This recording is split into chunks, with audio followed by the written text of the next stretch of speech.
আম্মা জান আয়েশাকে ডাক দিয়ে বলে, ও আয়েশা, এই বাচ্চাটাকে সুন্দর করে গোসল করাইয়া দাও, এই বাচ্চাটাকে নতুন জামা কাপড় পরাইয়া দাও। বাচ্চাটাকে সুন্দর করে গোসল করাইয়া সুন্দর জামা কাপড় পরাইয়া দিল। আমার নবী বাচ্চাটাকে নিয়ে আবার যখন রওনা হয়ে যায় নামাজ আদায় করার জন্য, বাচ্চাটা জমিন দিয়ে হাঁটতেছে। আমার এতিম নবী ডাক দিয়া বলে, রে বালক, তুমি হাঁটবা না, কারণ তুমিও তো একজন এতিম সন্তান, আমিও তো একজন এতিম। এরে বালক, তুমি জমিন দিয়ে হাঁটবা না, তুমি আমি নবীর কাঁধের মধ্যে উঠে যাও। বালক বলে, নবী না না, আমি আপনার কাঁধের মধ্যে চড়তে চাই না। আমার রাসূল ডাক দিয়ে বলে, রে বালক, তুমি একজন এতিম, তোমার দিলের মধ্যে যে কি দুঃখ আমি নবী বুঝি। তোমাকে আমি জমিন দিয়ে হাঁটতে দিব না, আমি নবী তোমাকে কাঁধে করে তারপর নামাজ আদায় করতে নিয়ে যাব। আমার নবীর কাঁধের মধ্যে বালকটা বসে গেল। ওই নবী মিম্বরে কি দাঁড়াইয়া বলো, সাহাবায়ে কেরাম, এই ছোট্ট বালককে তোমরা কেউ ধমক দিও না, আমিও নবী এতিম, এই বালক এতিম। এরে সাহাবায়ে কেরাম শোনো, আজ থেকে এই ছোট্ট বালক আমার সন্তানের মতো। আমার নবীও তো বড় এতিম। দুনিয়ার জমিনে নবী আয়েশা বাবার চেহারাটা দেখতে পারে না। 6 বছরের কালে নবীর মাও দুনিয়া থেকে বিদায় হয়ে গেছে। এরে আল্লাহর বান্দা, তাই কেমন করে নবীর মা বিদায় হয়ে গেলে জানো? আল্লাহর নবীর বয়স যখন 6 বছর হয়ে গেল, মাঝে মাঝে আমেনা রসুলকে খেলার মাঠে দিয়ে আসতো। ও মুহাম্মদ, এই যে ছোট্ট ছোট্ট বাচ্চারা খেলাধুলা করে, তুমিও খেলাধুলা দেখে সন্ধ্যা হয়ে গেলে বাড়িতে আসবা। আল্লাহর পয়গম্বর ওই খেলার মাঠে দাঁড়াইয়া দাঁড়াইয়া ছোট ছোট বাচ্চাদের খেলাগুলো দেখতেছে। কিন্তু সন্ধ্যা যখন হয়ে যায়, আল্লাহ নবী নজর দিয়ে দেখতে পায় ওই যে সন্তানের বাবার আয়েশা এই খেলার মাঠ থেকে নিজের সন্তানকে কোলে কইরা আবার বাড়ি নিয়ে যায়। নবীর দিলের মধ্যে একটা আশা জায়গা গেল, কিরে আমার বাবা কই?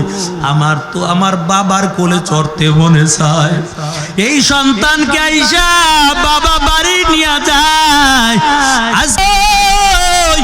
আমার বাবাও যদি থাকতো, আমি হেঁটে হেঁটে বাড়ি যাইতাম না, আমি আমার বাবার কোলে চড়ে তারপরে বাড়ি যাইতাম।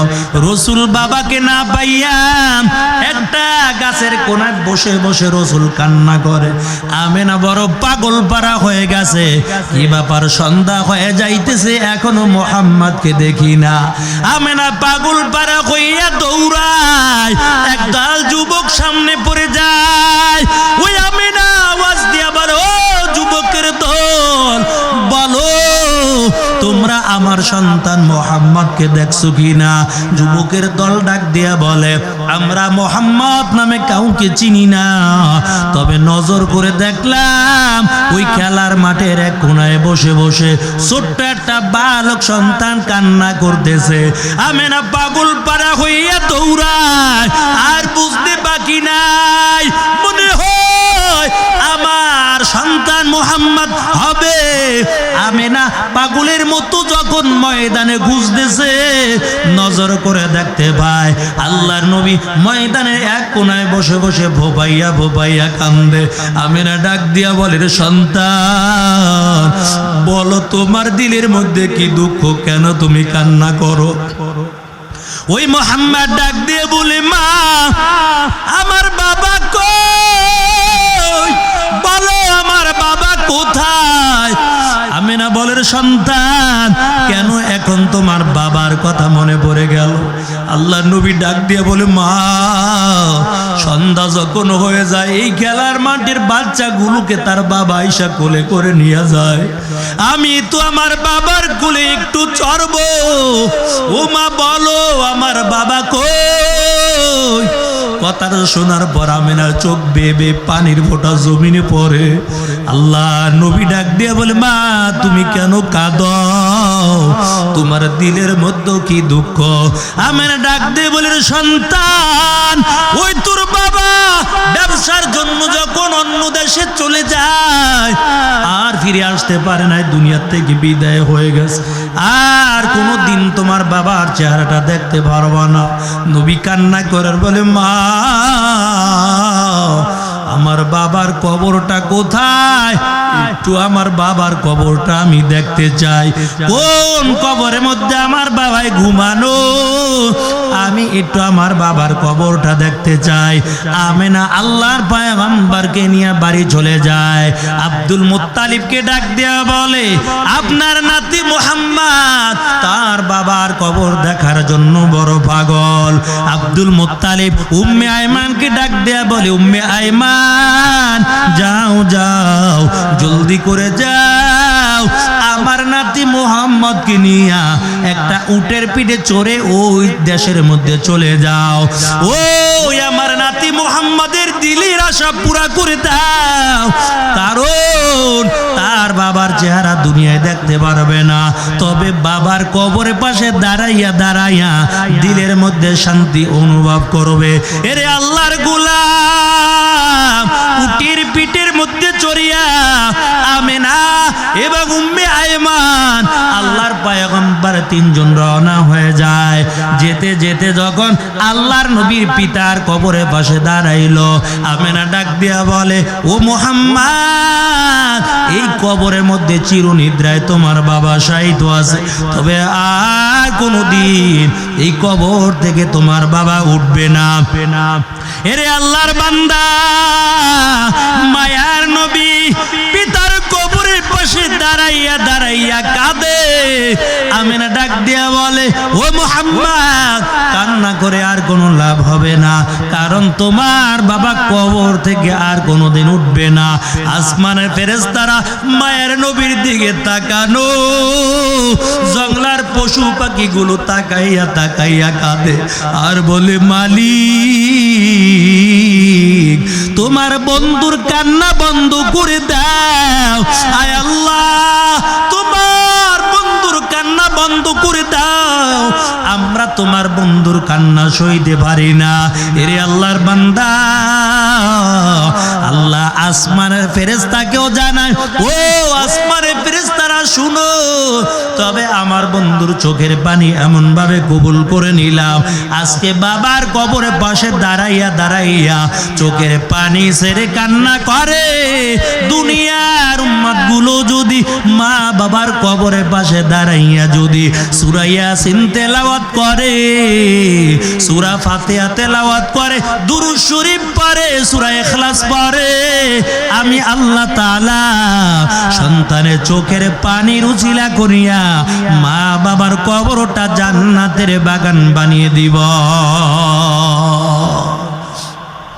এর নবীর আশিকের দল, আল্লাহ দোয়া শিক্ষা দিয়েছেন, ও বান্দা বান্দিরা মা বাবার জন্য দোয়া করো, রব্বির হামহুমা কামা রব্বায়ানি সগীরা, রব্বির হামহুমা কামা রব্বায়ানি সগীরা। এর নবীর আশিকের দল, আল্লাহ তাআলা দুনিয়ার মানুষদেরকে দোয়া শিক্ষা দিয়েছে। এর যুবক, মা বাবার জন্য দোয়া করবা, আল্লাহ আমার মা বাবা ছোটবেলা যেমন করে আমার জন্য কষ্ট করেছে, লালন পালন করেছে, আয় আল্লাহ তুমিও আমার মা বাবাকে তোমার রহমতের দরিয়ার মধ্যে এমন ভাবে লালন পালন করো। এরে আল্লাহর বান্দা, ওই মায়ের কলিজার মধ্যে আঘাত দিবা না যুবক, বাবার কলিজার মধ্যে আঘাত দিবা না। তুমি আজকে বড় এমপি হয়েছো, বড় চাকরি করো, বড় মন্ত্রী হয়ে গেছো, তুমি কি জানো সব কিছু পিছনে একমাত্র তোমার মা বাবার দোয়া রয়েছে। ওই মা বাবা সন্তানের জন্য দোয়া করেছে। পরীক্ষা করে দেখবা কত সন্তানগুলা বিদেশে চাকরি করে, ওই ঢাকার শহর চাকরি করে। মেরে নবীর আশিকের দল, রাত রাত্র 2টা 3টা বাজেও ফোন করবা, টেলিফোনটা করার পর সাথে সাথে মা মোবাইলটা রিসিভ করবে, কিন্তু মা রাগ হবে না। যদি বলেন মা এই গভীর রাত্রে কল দিলাম তুমি কি ঘুমাও না, মা একটা আওয়াজ দিয়া বলবে সন্তান, সন্তানকে দূরে রাইখা আমি মা আরামে ঘুমাইতে পারি না। এর সন্তান আমি অপেক্ষায় ছিলাম কোন সময় তুমি কল দিবা, ফোন দিয়া খোঁজ খবর নিবা। এরে আল্লাহর বান্দা আর পরীক্ষা করে দেখবা, রাত্র 12টা 1টা বাজে যদি বিবিকে কল দাও, 1 দিন দিলা, 2 দিন দিলা, 3 দিন দিলা, এমন একদিন বিবি গরম হয়ে যাবে আর বলবে মাত্র ঘুমাইলাম, গভীর রাত্রে ফোন করে করে কেন আমাকে ডিস্টার্ব করতেছ। স্ত্রী স্বামী স্ত্রীর জন্য এত কষ্ট করে, কিন্তু তার ভারো বলবে এত কষ্ট, তুমি রাত্রে ঘুমাইলাম আমি, তুমি আমার কল দিয়ে কেন বিরক্ত করতেছো। আর মায়ের কলিজার মধ্যে এত মায়া, 3টা বাজে ফোন দিবেন, 4টা বাজে ফোন দিবেন, মা বলবে সন্তান আমি তো তোর ফোনের অপেক্ষায় ছিলাম, তুই আজকে 2 দিন ধরে আমার সাথে কথা বলো না, আমি মায়ের চোখে ঘুম নাই। এর যুবক ওই মায়ের কলিজার মধ্যে কেমন করে আঘাত দাও। এই ময়দান থেকে বয়ান শেষ করবো, আখিরি মোনাজাত দিয়ে দেব। কত যুবক বাড়ি যাইবা, কত আল্লাহর বান্দা বাড়ি চলে যাইবা। এমন আল্লাহর বান্দা আছে ঘরের দরজার সামনে দাঁড়াই আমাকে মা বলে ডাক দিবা, মা সন্তানের কণ্ঠের আওয়াজ পাওয়ার সাথে সাথে ঘরের দরজাটা খুলে দিবে। আর এমন যুবক ঘরের দরজার সামনে যাইয়া দাঁড়াবে, মাকে মা বলে ডাক দিতে পারবে না, বাবাকেও বাবা বলে ডাক দিতে পারবে না। ওই মায়ের বিছানাটাও ঘরের মধ্যে আছে, কিন্তু মা আজকে দুনিয়ার জমিনের মধ্যে নাই। সাদা কাপড়ের প্যাকেট বানায়া বাঁশ বাগানে, কলা বাগানে, পুষ্কুনির পারে অন্ধকার কবরে রেখে দিলাম, একদিন কাল পর্যন্ত খবর নিতে পারলাম না। এরে যুবক ওই মা বাবার জন্য দিনটা খুলে দোয়া করবা। ওই সন্তান যদি মা বাবার জন্য আল্লাহর কাছে দোয়া করে দেয়, সন্তানের দোয়ার উসিলা করিয়া আল্লাহ তাআলা মা বাবার কবরটা জান্নাতের বাগান বানিয়ে দিবে। মুসা নবীকে মারার জন্য ফিরআউন বড় পাগল হয়ে গেল। আলোচনা গুছিয়ে আনতেছি, সংক্ষেপ করে দেব ইনশাআল্লাহ। আপনাদের কষ্ট হইতে আছে, কষ্ট হয় না, রাত্র অনেক হয়ে গেছে দেখি। এর নবীর আশিকের দল ছোট্ট বালক সন্তানকে মুসা নবীর মা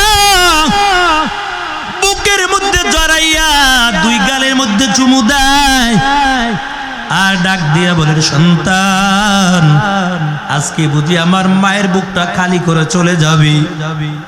হাত 2টা বাড়াইয়া মালিকের কাছে দোয়া করে।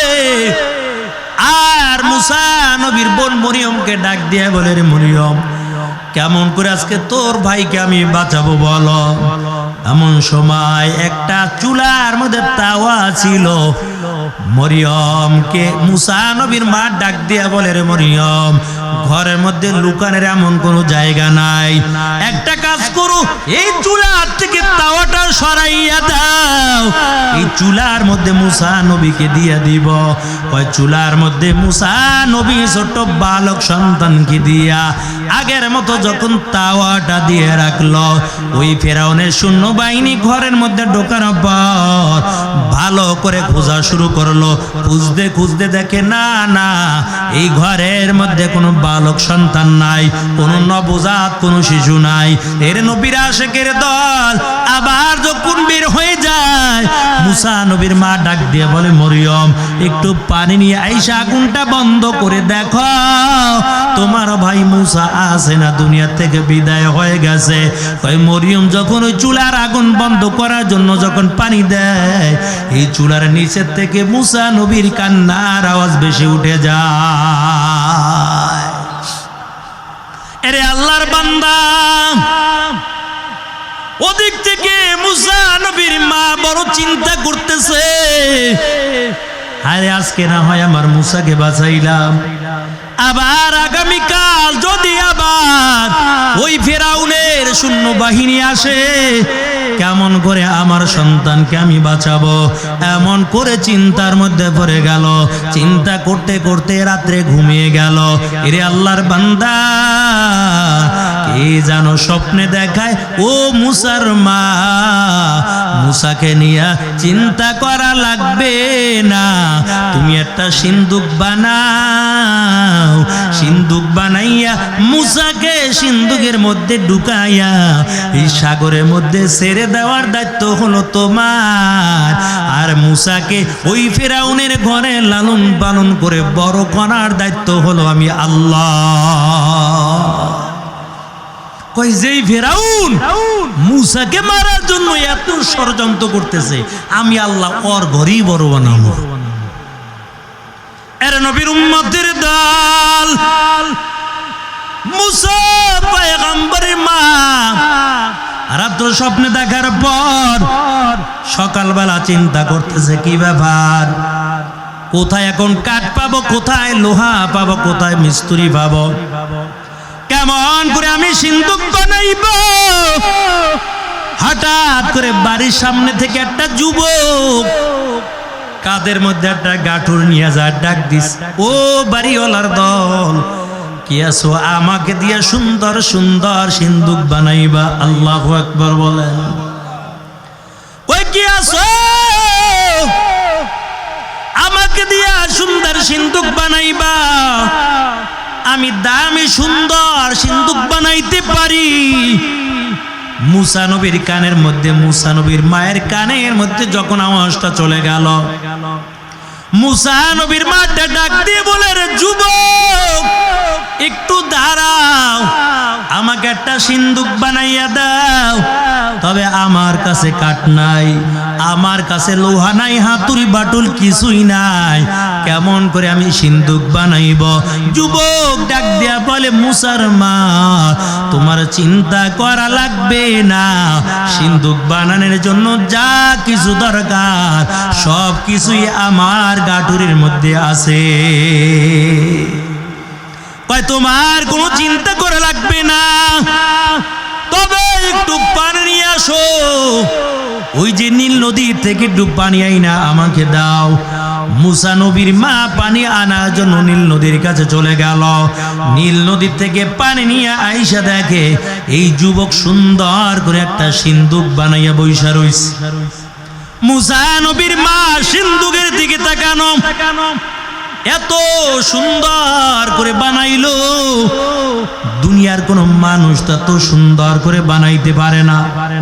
আর এত তাড়াতাড়ি করে কেমন করে সিন্দুক বানাইলো, দুনিয়ার কোন মানুষ এত তাড়াতাড়ি সিন্দুক বানাইতে পারে না। মুসা নবীর মা বড় অবাক হয়ে গেল, ডাক দেয়া বলে, যুবক, তোমার কাঠের দামটা কত, তোমার মজুরিটা কত, সিন্দুকের দাম কত বলো। ওই যুবক ডাক দেয়া বলে, ও মুসার মা, কাঠের দাম লাগবে না, মজুরিও লাগবে না, এই সিন্দুক আমি তোমাকে হাদিয়া স্বরূপ দিয়ে গেলাম। আরে আল্লাহর বান্দা, মুসা নবীর মা ডাক দিয়ে বলে, এরে যুবক, যদিও মজুরি না নাও, তবে কমপক্ষে তোমার কাঠের দামটা তুমি নিয়ে যাও। এই কথা বলে টাকা আনার জন্য যখন ঘরের মধ্যে চলে যায়, ঘর থেকে টাকা নিয়ে আইসা থাকে, যুবক হাঁটতে হাঁটতে কিছু দূর সামনে চলে গেল। মুসা নবীর মা ডাক দিছে, রে যুবক, একটু দাঁড়াও, তোমার কাঠের দামটা নিয়ে যাও, তোমার লোহার দামটা নিয়ে যাও, মজুরিটা নিয়ে যাও। যুবককে ডাকে, যুবক সামনের দিকে চলে যায়। মুসা নবীর মা যুবককে সামনে ধরার জন্য পিছে পিছে হাঁটতেছে, কয় এমন জোরে জোরে হাঁটতেছে, মুসা নবীর মা কদম দেয় 10টা, আর যুবক কদম বাড়ায় 1টা, আস্তে আস্তে করে আরো সামনে দূরে চলে যাইতেছে। এমন করে করে চোখের আড়াল হয়ে যায়। মুসা নবীর মা ডাক দেয়া বলে, যুবক, তোমার কাঠের দামটা নিয়ে যাও, লোহার দামটা নিয়ে যাও, কমপক্ষে হলো তোমার মজুরিটা নিয়ে যাও। ওই যুবক ডাক দিয়া বলে, ও মুসার মা, আমার কাঠের দাম লাগবে না, লোহার দাম লাগবে না, মজুরি লাগবে না, আমি দুনিয়ার কোনো মানুষ না, আমি হলাম আল্লাহর পাঠানো ফেরেশতা জিবরাইল। আল্লাহ কেমনে বাঁচায়, এই সিন্দুক বানাইয়া দিছে, এত সুন্দর সিন্দুক, সিন্দুকের মধ্যে মুসা নবীরে পানির মধ্যে ছেড়ে দিবে, সমুদ্রের মাছগুলো অপেক্ষা করতেছে, লক্ষ লক্ষ মাছ মুসা নবী সিন্দুকের মধ্যে ভইরা মুসা নবীকে সাগরের মধ্যে ছেড়ে দিবে, লক্ষ লক্ষ মাছ স্বাগতম জানাইয়া ওই ফেরাউনের বাড়ির সামনে নিয়ে যাবে। স্বামীর খিদমত করে যদি মা বোনেরা বিদায় হইতে পারো, আল্লাহর পয়গম্বর বলেন, স্বামীর আগে যদি স্ত্রী দুনিয়া থেকে বিদায় হয়ে যায়, আর স্বামী যদি বলে আমার স্ত্রী খুব ভালো ছিল, খুব ভালো, নবী বলেন ওই নারীর জন্য আল্লাহর জান্নাত অপেক্ষা করতে থাকে। এমন কোন আচরণ করবো না যার দ্বারা স্বামীর দিলের মধ্যে কষ্ট লেগে যায়। স্বামী যেই জিনিসটা পছন্দ করে তুমি ওই জিনিসটা পছন্দ করবা, আর কেমন করবা শালি ঘরের মধ্যে শান্তি আসবে, কেমন করে বা তোমার বিবি তোমার খেদমত করবে। তুমি বিয়ে কইরা আগে চিন্তা করছো বউরে দিয়ে চাকরি কেমনে করাবো, আবার চিন্তা করে গার্মেন্টস দিব, নাইলে বেরাকে দিব, নাইলে স্কুলে চাকরি দিব, নাইলে ব্যবসা দিয়ে দিব, দুজন রুজি কর্ম সমান সমান অধিকার। এরে আল্লাহর বান্দা, না না, তোমার বিবি রিজিক গুলো আল্লাহ তাআলা তোমার মাধ্যমে দিয়ে দিবে। তোমার বিবিকে পর্দার মধ্যে রাখবা, আল্লাহ তাআলার দেওয়া শান্তি তোমার ঘরের মধ্যে নাজিল হতে থাকবে, রিজিকের মধ্যে আল্লাহ তাআলা বরকত দিয়ে দিবে। এরে মুমিন, তবে মহিলারাও আছে, ওই দুইটা বদখাসলাত মহিলাদের মধ্যে আছে। আল্লাহর পয়গম্বর বলেন দুইটা খারাপ চরিত্রের কারণে কিয়ামতের ময়দানে নারীরাই বেশি জাহান্নামে যাবে। আল্লাহর পয়গম্বর যখন মেরাজে যায়, জিবরাইল মায়ার নবীকে নিয়ে চলতেছে, আল্লাহর নবী নজর করে দেখে একটা নিচে জাহান্নামের গর্ত দেখা যায়, আর একদল ফেরেশতারা ওই নারীদেরকে মাথার মধ্যে লোহার প্যারাক ঢুকাইয়া তারপরে আগুনের মধ্যে ঝুলাইয়া রেখেছে।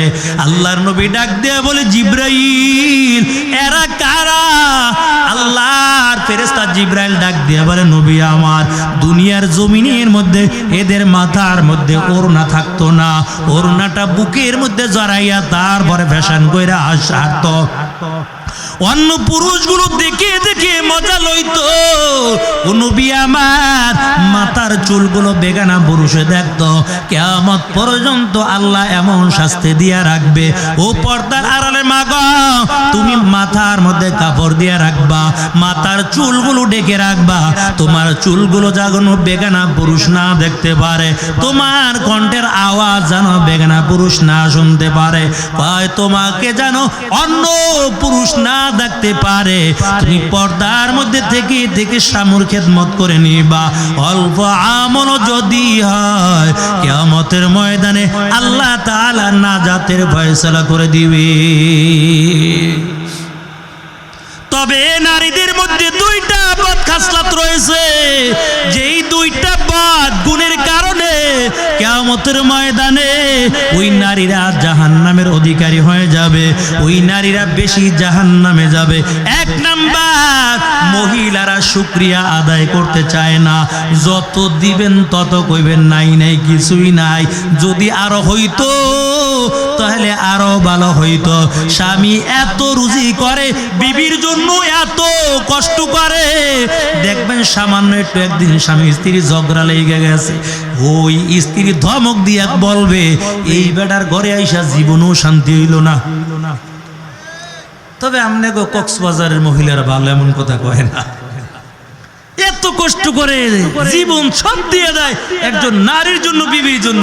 কয় একদিন একটু সংসারে একটু অভাব দেখা দিছে, কয় এই সংসারটাই এত কষ্ট করলাম, এই বেটার সংসার করে আমি কিছুই পাইলাম না। এর নবীর আশিকের দল।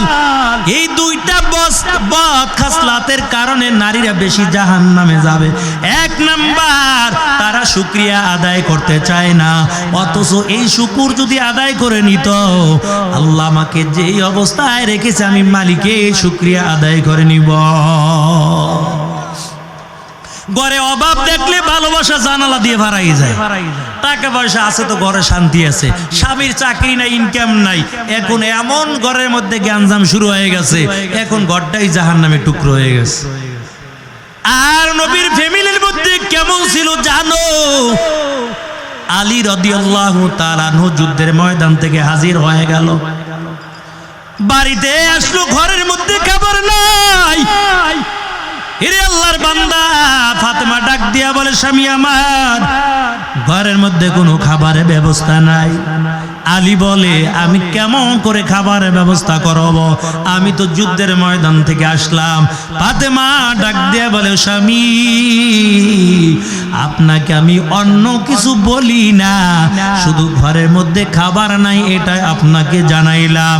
তবে স্বামী আমার, আমরা দুইজন না খাইয়া থাকলেও কোনো দুঃখ নাই, তবে আমাদের দুইটা সন্তান হাসান হোসেন ক্ষুধার যন্ত্রণায় পেটটা জমিনের মধ্যে লাগাইয়া শুয়ে আছে।